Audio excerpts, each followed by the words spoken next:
জন আসুক, আমি কিছু বলবো তোমাদের, লাইফ চেঞ্জ হয়ে যাবে আমি যেটা বলবো শুনে।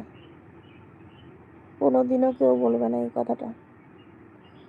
4 জন দেখছে, আরো 10-12 জন হোক, আমি বলছি এই কথাটা তোমাদের কেউ বলবে না, বিশ্বাস করো। ঠিক আছে, 4 জন আছো, 4 জনকেই বলছি। কারণ দেখো, অনেকে কি বলে যে আমরা ইউটিউবে ভিডিও দিই, ইউটিউবে ইসে করি, কারণ ওটাতে আমাদের কি হয়, ভালো লাগে, মজা লাগে, তাই। আমি এটা বিশ্বাস করি না। কেউ আজকের দিনে স্বার্থ ছাড়া কিছু বোঝে না, এতটুকু আমি বলতে পারি। স্বার্থ ছাড়া এই দুনিয়াতে, এখনকার দুনিয়াতে তো চলেই না। তবে হ্যাঁ, সবাই খারাপ না।